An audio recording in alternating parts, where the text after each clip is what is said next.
Well, good morning, and welcome to today's Energy Subcommittee hearing titled Supercomputing and American Technology Leadership. The committee will come to order. Without objection, the chair is authorized to declare recesses of the subcommittee at any time. Without objection, the chair authorizes the participation of Mr. Lipinski, Mr. Swalwell, Mr. Grayson, Ms. Este, Mr. Vesey, and Ms. Clark for today's hearing, and I understand Ranking Member Johnson will serve as the ranking minority member today and give an opening statement a little later. In front of you are packets containing the written testimonies, biographies, and truth in testimony disclosures for today's witnesses. And I recognize myself for 5 minutes for an opening statement.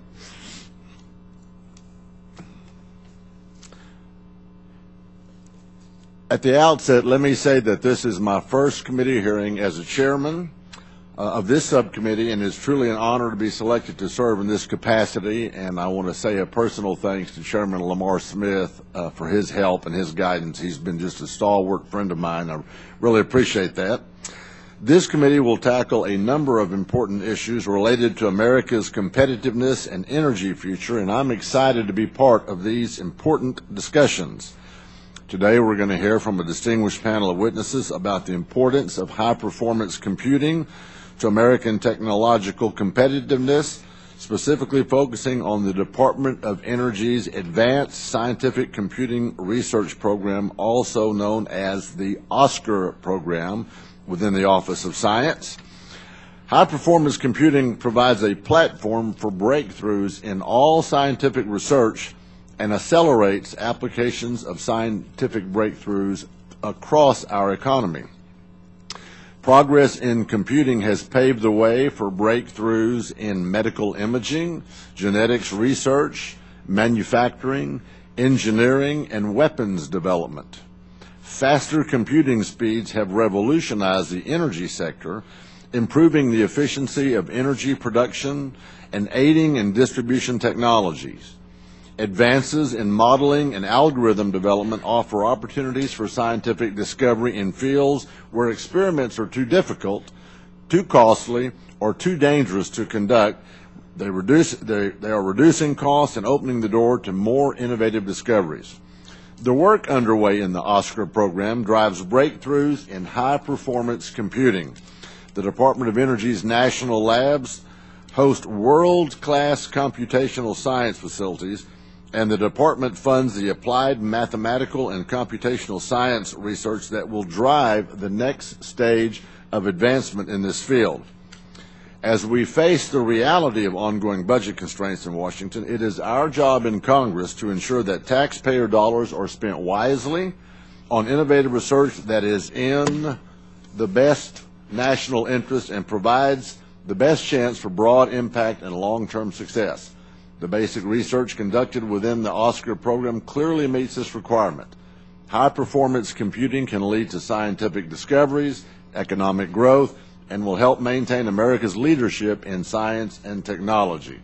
I want to thank the witnesses in advance for participating in today's hearing and look forward to further discussion. I now recognize Ranking Member Johnson for an opening statement.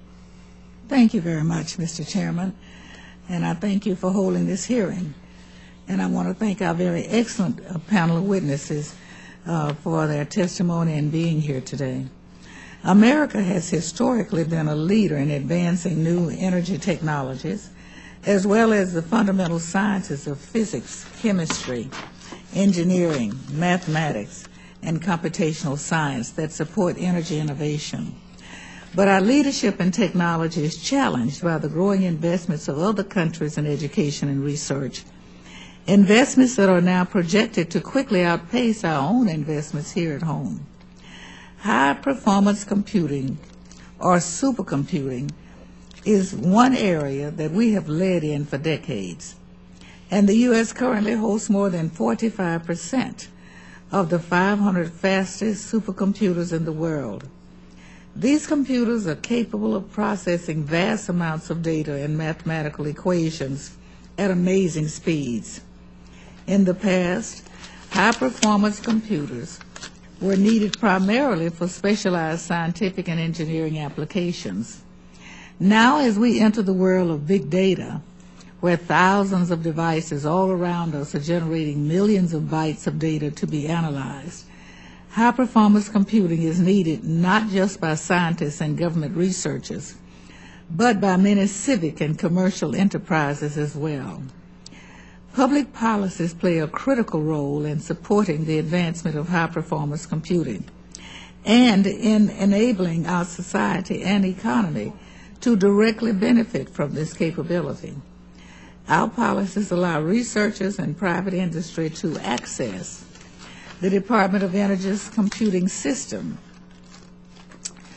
which is some of the most powerful in the world. We set policies that support the development of the software necessary to operate and optimize the use of high-performance systems, software that is unlikely to be developed by private industry because the potential sales market is too small to support the initial research and development cost.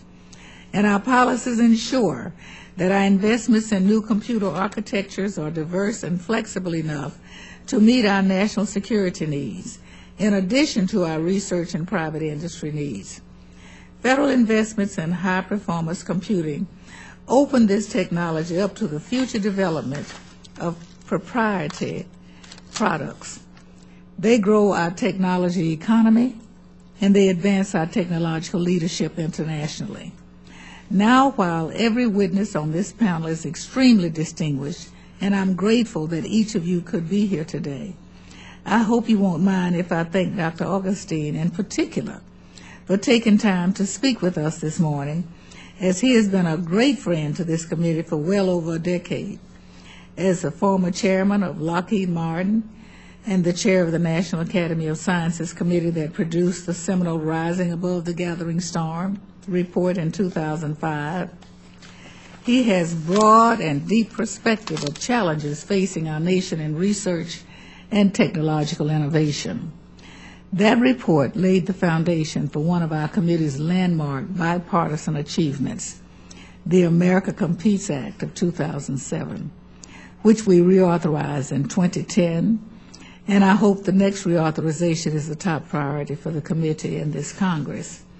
I look forward to hearing Mr. Augustine's thoughts, and indeed those of all of our witnesses, on where we need to go in scientific research and innovation to grow our economy and to improve the quality of life for all Americans. Working together, our committee has the opportunity to renew our commitment to scientific and technological leadership by our actions, and I look forward to any input our panelists have toward that goal. With that, I thank you for coming, and I yield back the balance of my time. I thank the lady, and if there are members who wish to submit additional opening statements, your statements will be added to the record at this point. At this time, I would like to introduce our witnesses. Our first witness, who comes with high commendations, is Mr. Norman Augustine, board member of the Bipartisan Policy Center. Mr. Augustine served as the Undersecretary of the Army and later as Acting Secretary of the Army from 1975 to 1977. Mr. Augustine also served as the President and CEO of Lockheed Martin until he retired in 1997. He has been a member of advisory boards to the Department of Homeland Security, Energy, Defense, Commerce, Transportation, and Health and Human Services, as well as NASA, Congress, and the White House. Is there any other? Are there boards that you weren't a member of, Mr. Augustine?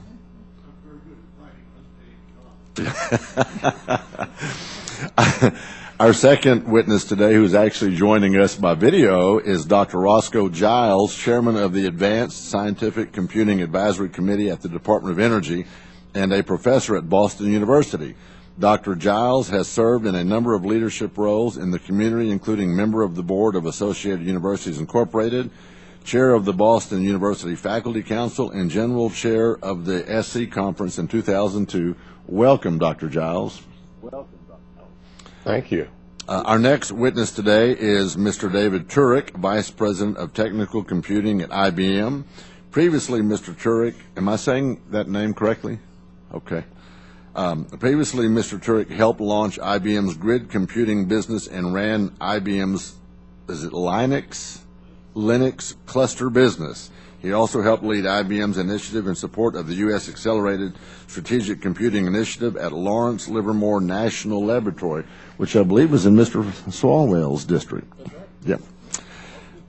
So welcome. Our final witness today is Dr. James Crowley, Executive Director at the Society for Industrial and Applied Mathematics. Dr. Crowley has held this position since 1995. Prior to this, he served in the Air Force for 22 years, retiring as Lieutenant Colonel. Dr. Crowley is a Fellow of the American Mathematical Society and a Fellow of the American Association for the Advancement of Science.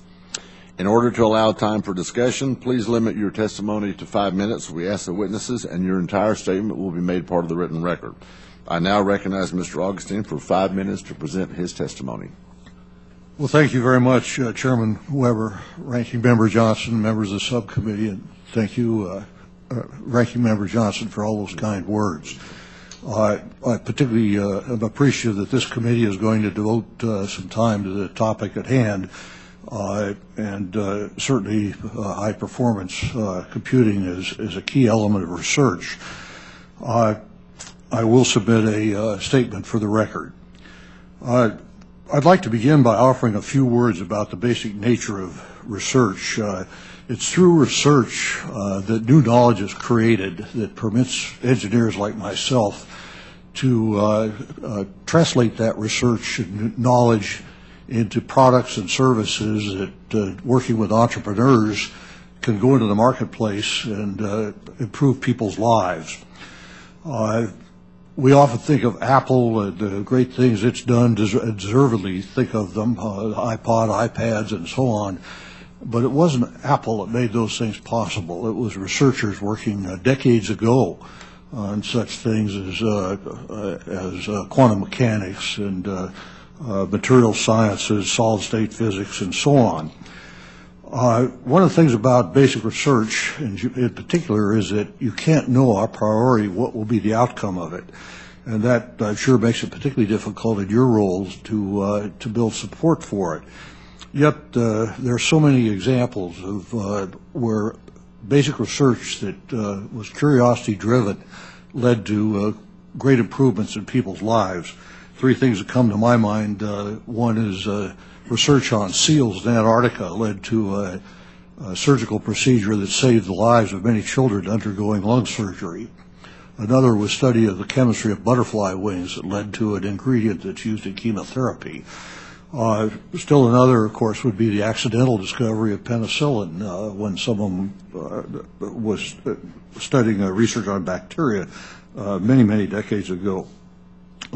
Sir Andrew Fleming. I'd like to quickly touch on the importance of research, and I'll cite three areas where I think it's particularly had an impact. One is on the creation of jobs, and there's evidence that if you want to add 1% to the number of 1 percentage point to the average to the number of jobs in America, you have to add about 1.7 percentage points to the GDP in America.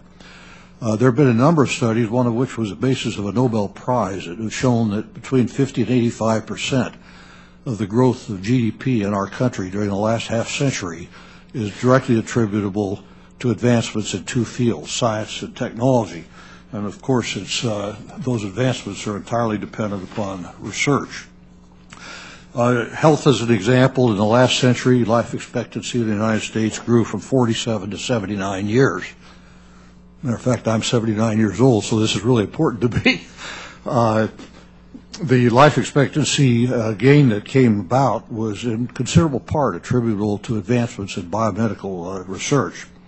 A third example is things that we take for granted in our everyday life, be they television, electric cars, DVDs, GPSs, CAT scans, or what have you, are dependent upon knowledge that came through basic research. Touching briefly on high-performance computing, it impacts fields across the entire technological spectrum. My own field of aerodynamics is an example. Another would be genomics, high-energy physics. It truly is of broad importance. The Department of Energy, as you know, operates 17 laboratories. They are able to do things that industry really can't do under the pressures of today's marketplace for quick returns, financial returns. The examples of things that they could do so well are high risk, high return payoff research, long-term research, large research projects. They're particularly well suited to that. And work in the past, for example, sponsored by the Department of Energy on hydraulic fracturing is, as you know, having an enormous impact today in the political world as well as the economic world. How are we doing in the United States in research? The answer has to be not very well. Research funding as a percentage of GDP, the United States has dropped from first place to seventh place in the last decade or so. The fraction of research in a country that's sponsored by the government, the United States is now in 29th place. As a fraction of R&D GDP, R&D to GDP, we're in 10th place now. In 5 years, China is very likely to pass us in research in the absolute sense and as a fraction of GDP. Finally, I would note that H.R. 5120 that was introduced last year contributes in a major way to solving what I think are some of the problems we have in translating the research that goes on in the DOE laboratories to the commercial sector. And I'd be happy to address that further should the committee wish. Thank you very much. Thank you, Mr. Augustine. And now we recognize Dr. Giles. Thank you, Chairman Weber and Ranking Member Johnson and members of the committee. Thank you for inviting me to testify today, and thanks for your support of the outstanding scientific and technical activities we are here to discuss. The Advanced Scientific Computing Advisory Committee, ASCAC, which I chair, is a panel of experts that advises DOE under FACA rules about activities of the Office of Advanced Scientific Computing Research, ASCR. My testimony is largely based on ASCAC reports. I will address the value of research supported directly and indirectly by ASCR and also the technological challenges and rewards represented by U.S. leadership in this field. The computing needs of science have grown exponentially, paralleling the exponential increases in computer power we've seen in recent decades, sometimes pushing the computer industry for new capabilities, and sometimes finding novel ways to exploit existing technology. The combination of computing power and the ability to transport, store, and learn from vast amounts of data is critical to U.S. leadership in a wide range of scientific and technical fields.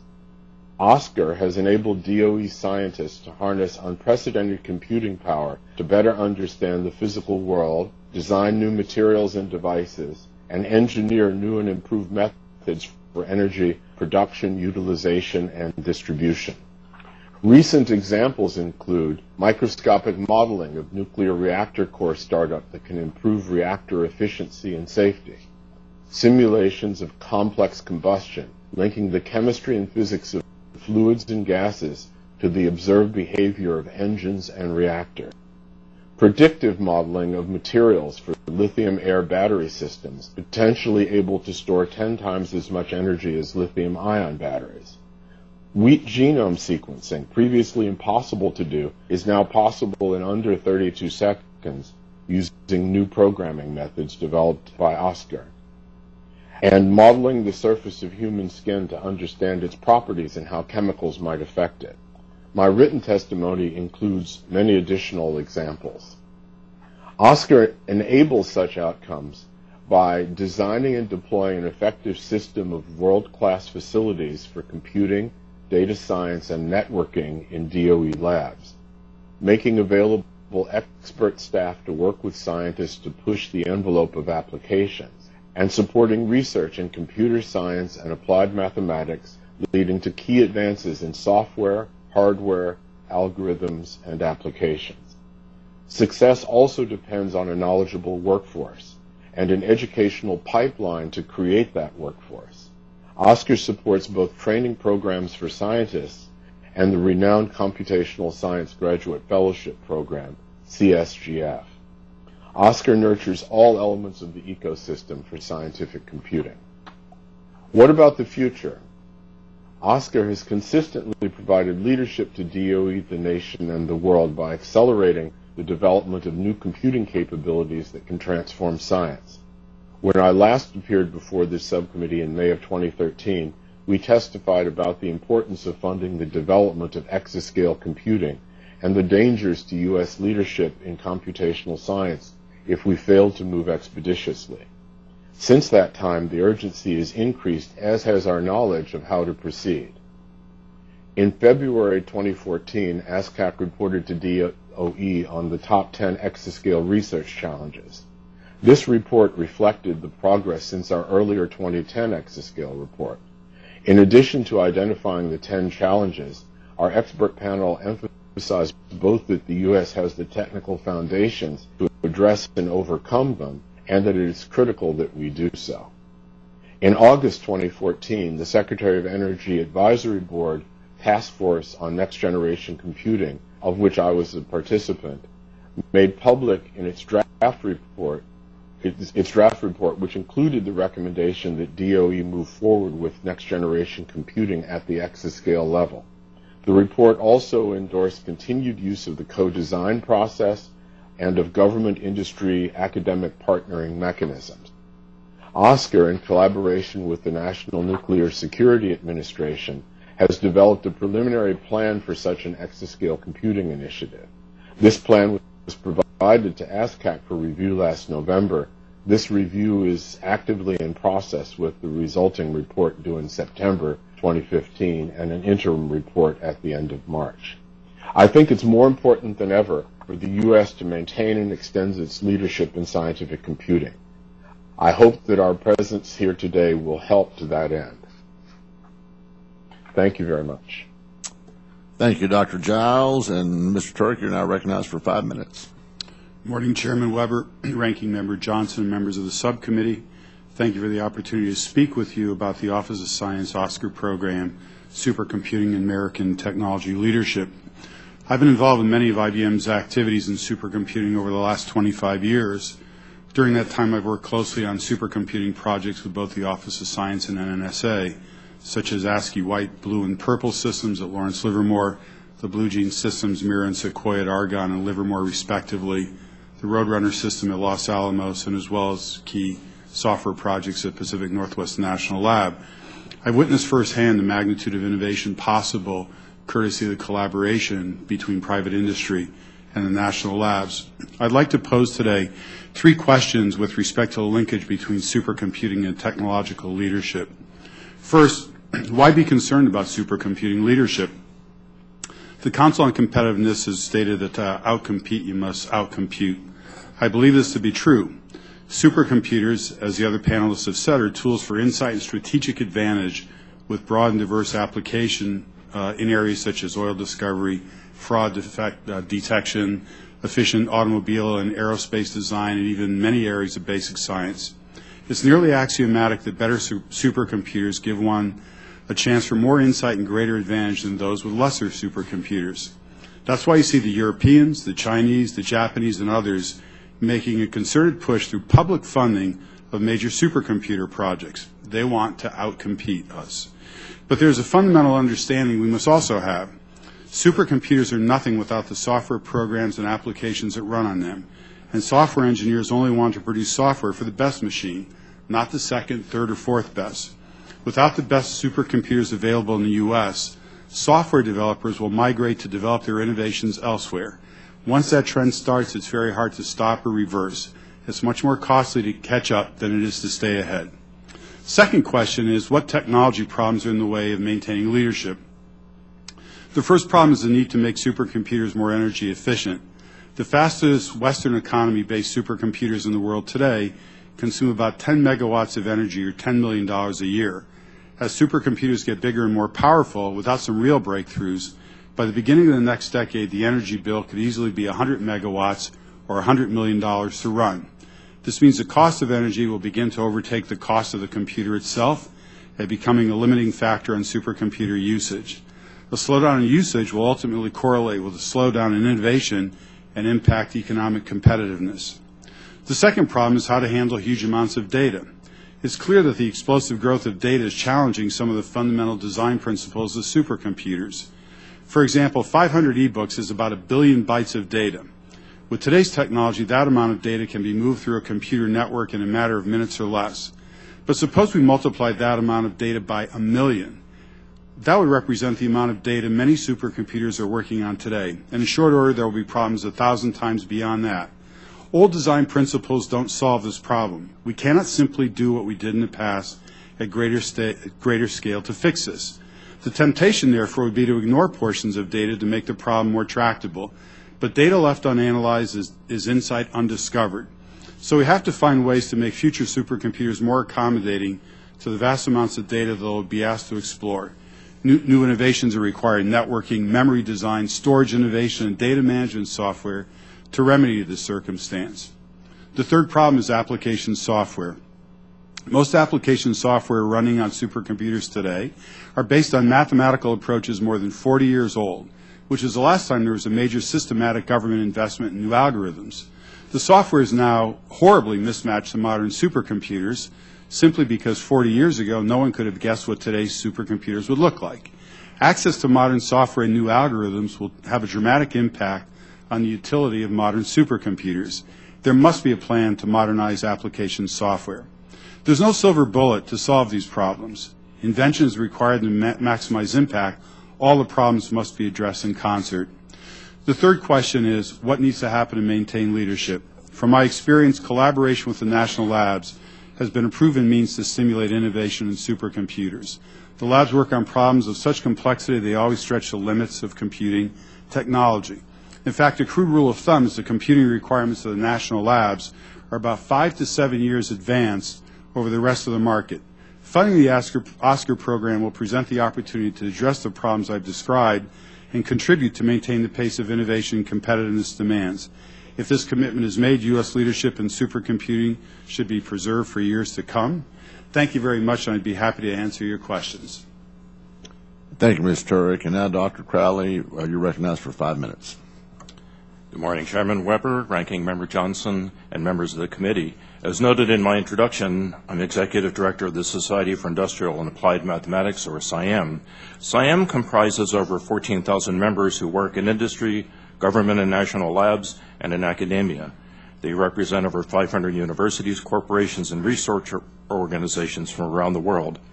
SIAM is dedicated to solving real-world problems through applied mathematics and computational science. Thank you very much for allowing me to testify and for highlighting the critical work of the Department of Energy's Office of Science and its Advanced Scientific Computing Research Program.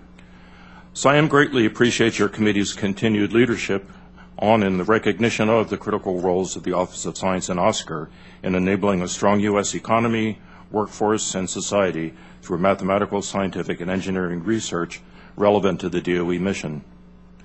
The Office of Science supports basic research to address pressing challenges in energy, computing, physical sciences, and biology.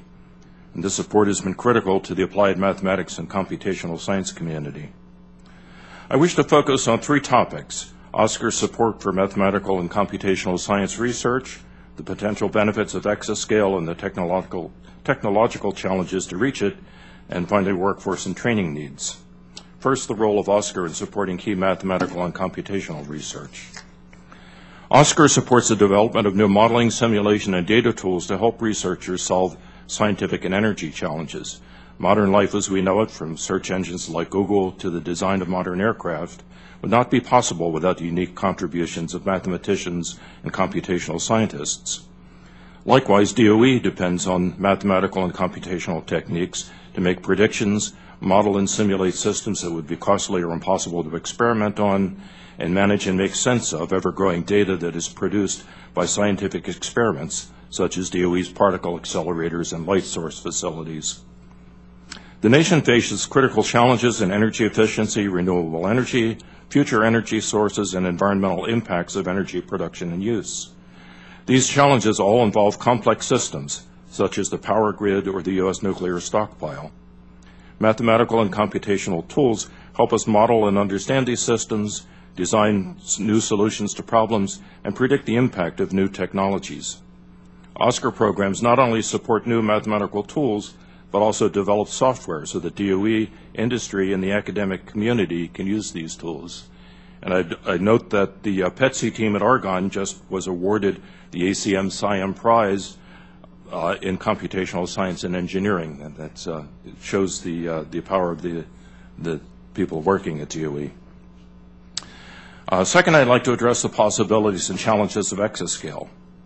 For all the advances that ASCR has already enabled, today there are still challenges that are too complex for current computers to model. Exascale computing has the potential to spur revolutionary advances in modeling and simulation, expand our capacity to analyze complex systems in great detail, and capturing more complexity with better predictive abilities than ever before. I will note that the investments in modeling, algorithm research, and software development are essential to realizing the full benefits of exascale computers so that we can use these machines to solve pressing scientific and energy challenges. It's not just the hardware, the computer science and the math are essential. Finally, I'd like to discuss an important workforce development program within ASCR. Researchers trained to use high-performance computers to solve key scientific challenges are central to DOE's mission. The Computational Sciences Graduate Fellowship Program is a critical program that maintains the pipeline of this workforce by supporting the training of new scientists and engineers with strong computational research experience and close ongoing ties to DOE and the national labs. The CSGF has a long history of success at DOE, and SIAM strongly supports its continuation. I thank you again for the opportunity to provide this testimony today, and I'm happy to answer any questions. I've provided additional details in my written testimony. Thank you. Thank you. I thank the witnesses for their testimony. Members are reminded that the committee rules limit questioning to 5 minutes, and the chair recognizes himself for 5 minutes. Good grief, where do we start? Y'all have just raised a whole bunch of questions. Dr. Crowley, can you provide an overview in plain English so our constituents can understand? You kind of went through it there toward the end of what ASCR program does, but why is it important to the U.S. economy? The tools that are provided for modeling and simulation are used across. I gave you the example of the award, the prize that went to the PETSI team at Argonne National Lab. PETSI stands for, well, it's an acronym that stands for, basically it's a team that has developed computational tools for high-performance computers. These tools are used by industry that do modeling and simulation for advancing materials, some of the things that Roscoe Giles mentioned. And without these tools, one can't use the computers efficiently to do that. And so it's the research in not only developing the tools so that people can use the computers, but also the models that run on them. I mean, to take an example that's not necessarily a DOE model, but just looking at the one that came home to me recently because of the weather prediction in Philadelphia that almost kept me from coming here. This latest snowstorm missed Philadelphia, but it was predicted to dump more than a foot of snow on us. Improved modeling, better tools, and higher performance computing would have made that ability to make those predictions much better. And that same thing applies for any other kind of thing that's modeled across science and engineering. That with better tools for modeling, better computational tools, we can advance our ability to produce better materials, to simulate anything that we need, and understand better scientific things in fusion or any other area. Okay, I think it was you that said that the algorithms or the math that was used 40 years ago, it was Mr. Turk, so this question is probably for you, that couldn't predict or you couldn't see what computers look like today. What did you say about that? Yeah, what I meant by that was that at that time frame, the nature of what was considered to be a supercomputer bears no resemblance to the kinds of computers that exist today. So people designed the algorithms and the corresponding software to map to that kind of computer. Those approaches don't translate well over 4 decades to the kinds of things we're doing today. So here's my question. do we have the capability today to look out 40 years in the future and predict how effective those algorithms will be, or will there be new techniques? Are we able to, with the advanced computing today, are we able to look out 40 years in the future? Nobody can look out 40 years correctly. However, what I would say is that we know that many of the algorithms and the software implementations today are obsolete for what we're trying to do. The way to characterize it would be the following. Today's modern supercomputers typically use order of millions of microprocessors. Many of the algorithms and the software implemented only scale to maybe a handful of hundred of microprocessors. Not because it can't be done, it's because it's a byproduct of the fact that that invention is 40 years old. A reinvestment in algorithmic development, the fundamental mathematics and the associated software has been demonstrably proven in places like Argonne, Lawrence Livermore, and Oak Ridge that these approaches to common problems can be modified to accommodate this nature of supercomputing we have today. It would have a material effect on dramatically improving the insight that people gain from the application of the supercomputing tool. Is part of the aim of ASCR, for example, because we hear a lot in today's society about hacking, and so we invest the money, and I'm a great believer that we need to be on the cutting edge because it helps with national security, for example. But are we at risk with supercomputing of investing money, time, and resources, and then having that technology stolen from us by other countries rather? So there is this notion of internationalism, if you will, but I would characterize it this way. The Chinese program is very parochial to China. The European program is very parochial to Europe, and they're making investments that are very much wedded to the parochial interests of companies and institutions in those geographies. There is always the chance that through regular commerce or more nefarious means, technology can escape geographic boundaries. But I think the deployment of technology in the economy is what really makes a difference. So the more supercomputing that can be made available, the more and diverse kinds of people who can get access to it and use it is what really spurs the economic kind of innovation we've all alluded to here today. Yeah, well, I appreciate that, and I am out of time. So the chair will now recognize Ranking Member Johnson. Thank you very much, Mr. Chairman. I'm so delighted we have such able witnesses today, and I know that this hearing is focused on our investments in superconducting research, supercomputing research in particular. But I'd like to take advantage of your presence, Mr. Augustine, to ask a few broad questions to help us guide our future and how we are able to continue research. Whether or not we are producing the researchers. In 2005, the National Academy's Gathering Storm panel, which you chaired, recommended increasing science agency budgets by 10% annually.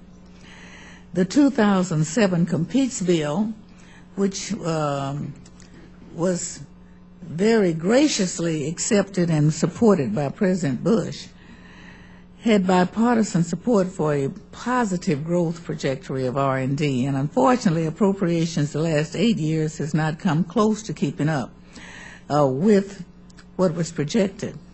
It was changed to a more conservative recommendation to at least 4% annually in 2014.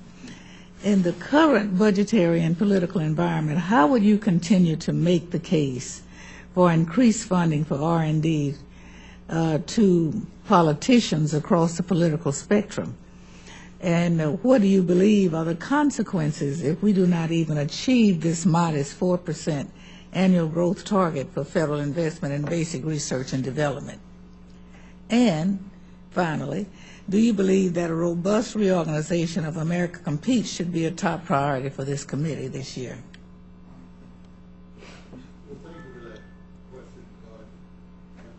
Mr. Augustine, turn your mic on, please. I thought it was on. Oh, there I'm sorry. To deal with the last part of your question first, I think America Competes is perhaps the most important thing that this committee could take on. It drew more attention to the problems we face in this area and took further steps to improving the situation than anything else I'm aware of that we've done. So I strongly urge that.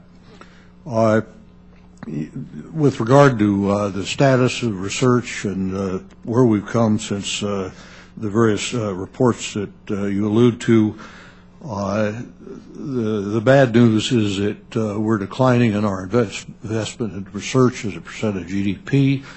Other countries are growing. Even at NIH, which is research there is strongly favored by the American public, we've seen a 22% cut in the last decade in real dollars, and it's continuing to decline. This, of course, discourages young people from going into research, and basically it means that we're going to have a lower quality of life. Impact on our health will be very real, and the economy today is so heavily dependent on technology that without doubt we will be hurt economically seriously. I would cite an example from my own field of the impact of research, and particularly high-performance computing. I'm an aerodynamicist, design airplanes, among other things. The way we used to design airplanes when I was early in my career was build giant wind tunnels. We built them, they were plugged into the Tennessee Valley Authority by and large, because that's the only place we could get enough power. We ran them at night, so we didn't shut down the lights in the southern part of the country. Today, we don't use wind tunnels. We put the airplane in a high-performance computer, if you will, use a mathematical model, and within a nanosecond have the answers that we were searching. Just one example of the enormous impact that investment in technology can have, and also the negative impact of not investing in science, research, and technology. Well, thank you very much. The National Research Council report entitled Rising to the Challenge, a U.S. Innovation Policy for the Global Economy, states the assumption that the output of the U.S. innovation process will be captured by U.S.-based industry has been rendered obsolete by globalization. And that knowledge created through federally funded research at universities and national laboratories can be commercialized and industrialized virtually anywhere. The report goes on to say that a more comprehensive innovation policy is needed to anchor new and existing companies here in the United States. The American Academy of Arts and Sciences panel that you recently chaired addressed some of this issue in a report released this fall. What recommendations do you have for what federal policies are necessary to ensure that U.S. companies benefit from U.S. innovation? Well, thank you for that question. And as you point out, research is a global commodity or global asset. And it raises the question, why not just let others do the research and then apply their research? The answer, I would cite Craig Barrett, who ran Intel some years ago. Craig says that on the last day of any calendar year, 90% of the revenues that Intel receives are for products that didn't exist on the first day of the calendar year. And so the only answer to your question that I can see is that we just have to be faster than others at applying the results of research. We've got to be fast. And your question, what do we do about it? And the answer is remove every bureaucratic obstacle, every obstacle we can think of, particularly a technology transfer from the labs, that causes time delay, because time is everything. Thank you very much. My time is expired. Thank you. Thank you. And the chair now recognizes the vice chairman of this committee, Congressman Newhouse. Yeah, thank you very much, Mr. Chairman. I appreciate that, and appreciate you gentlemen being here this morning and talking about this very important subject, certainly enlightening me as to the nature of our responsibility here. not to let you dominate the program this morning, Mr. Augustine, but a question that arose in my mind after reading through your testimony, that a lot of the body of research at our national laboratories is maybe not being utilized as much as it could be, so to speak, not to put words in your mouth, but there are certain obstacles that stand in the way of getting that research to industries. So could you talk a little bit about maybe what you see as solutions to that issue that we have? Is it communication and some of the conflict of interest issues that you mentioned and those kinds of things? Well, thank you, Congressman Newhouse, for that question. And I do believe that the nation doesn't begin to benefit from the asset that our national labs represents. It certainly benefits importantly, but it could be so much more. And the reason for that is that we need to do a better job of getting knowledge out of the laboratories into industry so that we can commercialize and distribute the results. And as to impediments, there are many. One that certainly stands in my mind is that firms simply don't know what's going on in the national laboratories. They tend to be rather isolated, and we could do a much better job of letting people in industry know what's happening at the laboratories. Secondly, the best way to transfer technology that I've ever been able to find is by transferring people. You move the knowledge that's in their minds.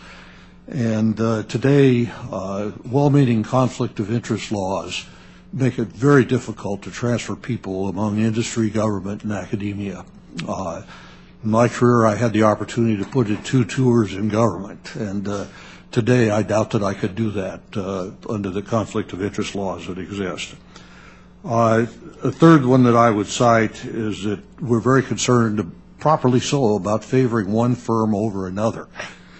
What do we do about it without taking a great deal of time? One is for the labs to do a better job of letting the world know what they're working on, the industrial world, if you will. Other things are cited in H.R. 5120, for example, giving the labs more latitude to create industry partnerships, give the labs more latitude to negotiate technology transfer agreements. These are a few of the things that could be done, but I don't have answers to the conflict of interest one, because obviously we don't want conflicts of interest.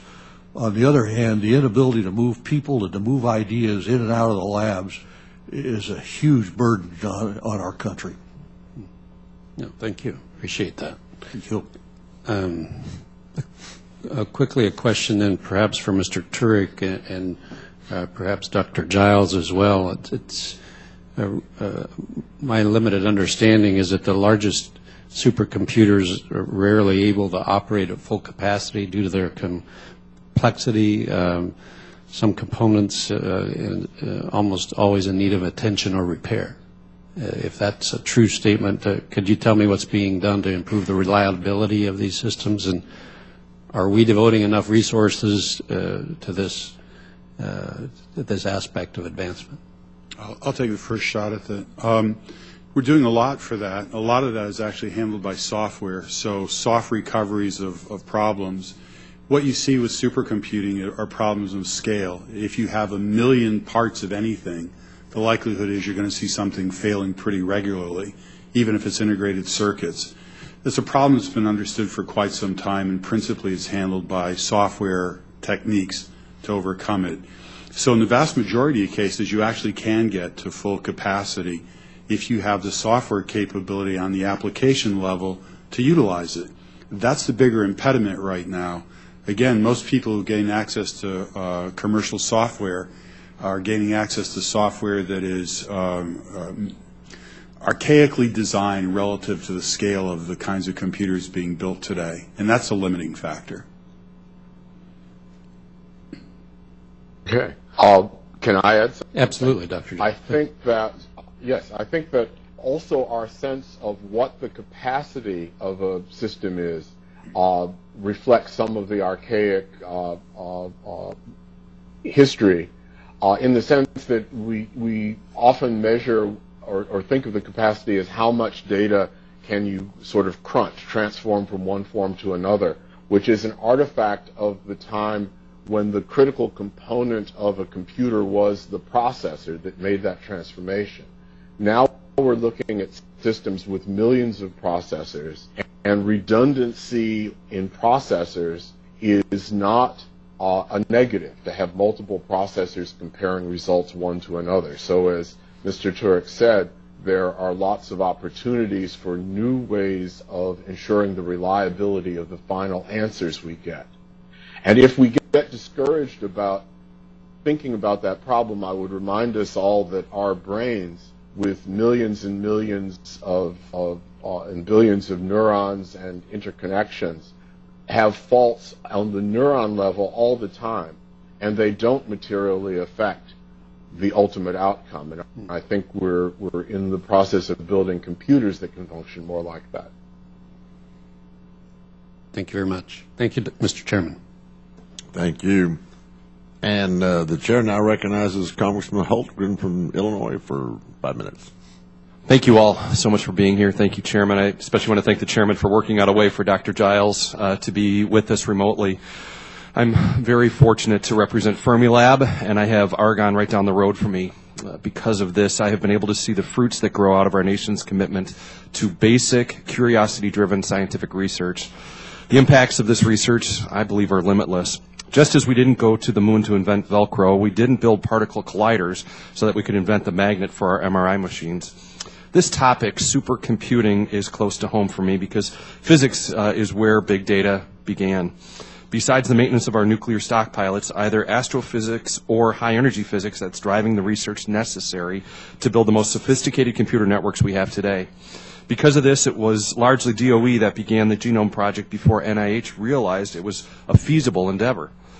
As interested as I am in technology transfer and local economic development, if our research enterprise is focused on the short-term photo op and press release style research, which it appears the administration is more prone to advance, we will lose out on the long-term benefits we all say we should be focused on.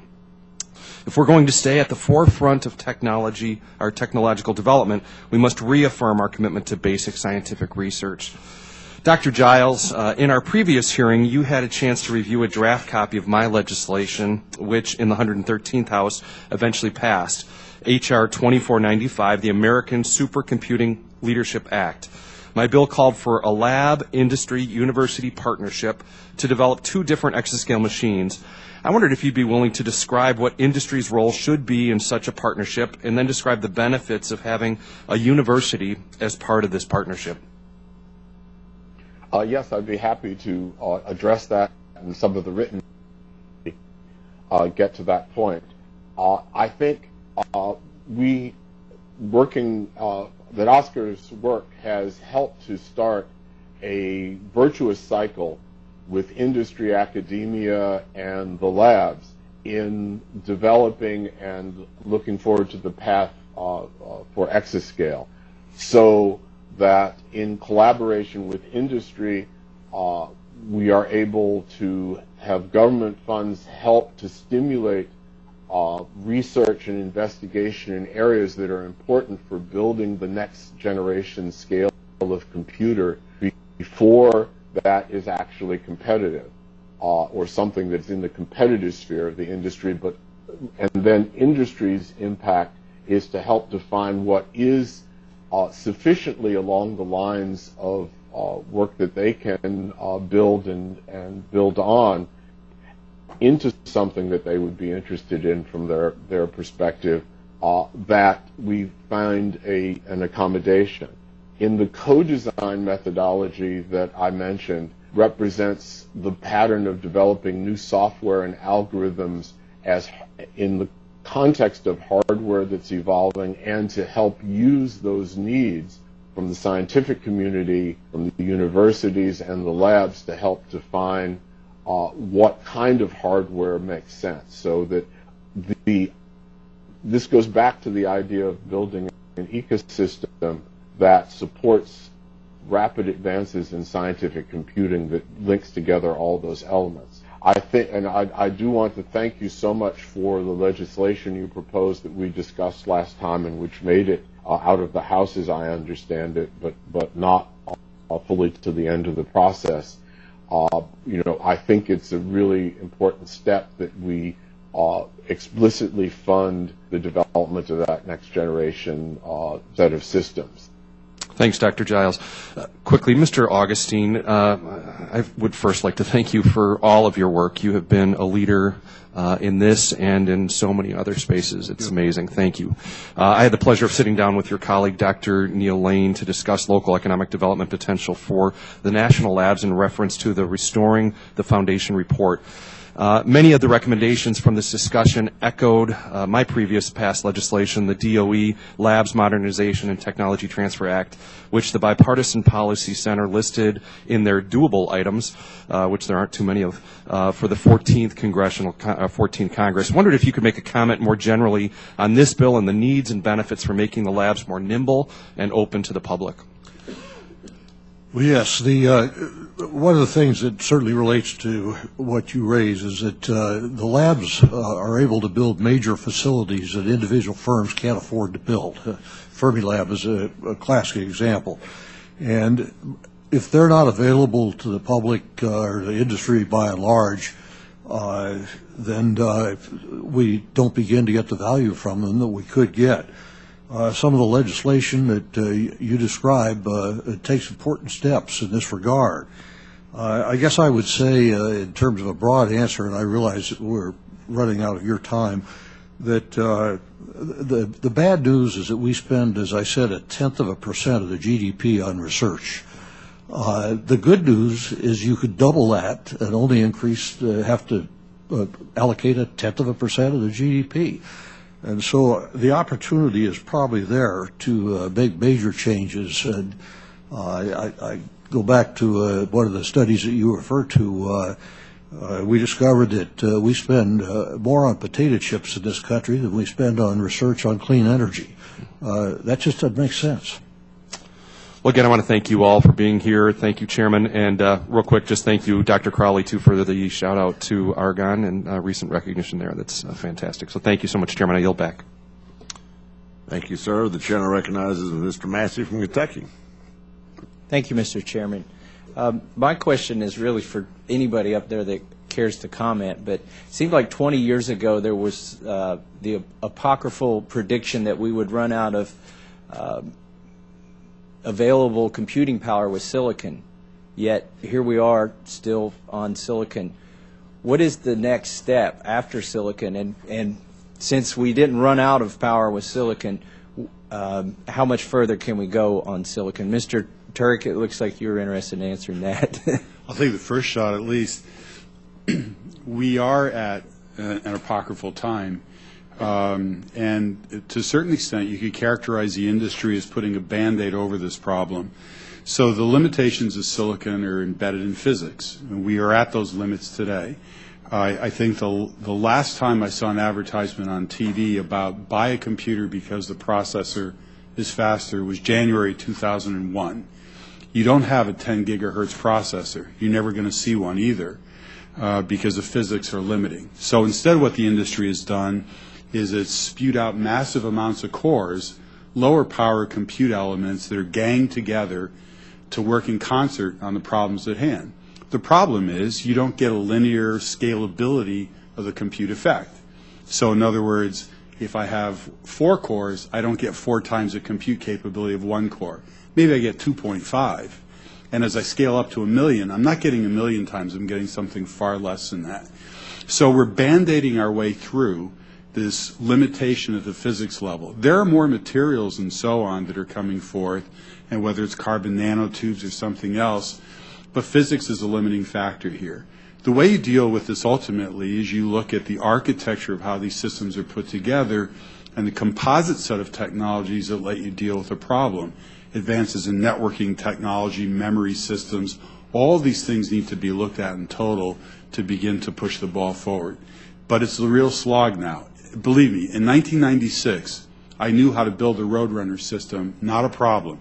It was just a matter of hard work. That was the first petascale system on the planet. In 2005, I didn't know how to get to exascale, and it's still a struggle today. We're up against real limits. So does anybody else care to talk about that? Yes, just to add one quick observation. The Secretary of Energy Advisory Board Task Force considered very seriously this question about the relationship of what we're doing now to the further future. And one of the things that became very clear is that because the limitations and the possibilities and opportunities are physics-based, and the DOE labs are the premier research set of facilities for the physical sciences, that in some ways DOE, with its computing interest and capability and the labs, is in an excellent position to do the research needed to move beyond silicon and CMOS and what we're doing now to the next generation, whether that involves, as David said, superconducting technology, or quantum technology. The labs are in a really good position to investigate. That was going to be my next question. So obviously we have already hit the physical limits of silicon and the speed of light and energy density and all that stuff. But and we've band-aided that with architecture, or maybe that's the way around it, but we have diminishing returns to putting more cores in there. What are the next promising platforms, and what role will our research that we're paying for here in Congress play? What's the next transistor? What's going to be the next paradigm shift? And what role does our research play in that? Well, I'll make a brief comment. There is no silver bullet. There is nothing I can point to that says the problems of the future are done. We can simply move along as systematically as we have over the last 50 years or so. When I talk about architecture, I mean different approaches to solve the problem. Today, one of the techniques that's being explored and reflected in the Coral program at the DOE is the employment of accelerators, specialized processors attached to conventional processors to give an overall speed up in compute capability. We pioneered this, by the way, with the cell processor at Los Alamos 10 years ago, which was an accelerator-based kind of technology. That's a new idea. Accelerators have been thought of over many years, but never gained acceptance because we could leverage the evolution of silicon to overcome the limits. No longer possible. Now there's an embrace of accelerators. So you see a lot of different kinds of accelerators come into play and applied in very unique and interesting kinds of ways. Thank you very much. I'm excited to see what the next breakthrough is. I realize there's no silver bullet and we got to use a shotgun, but I trust that we'll come up with something. Thank you.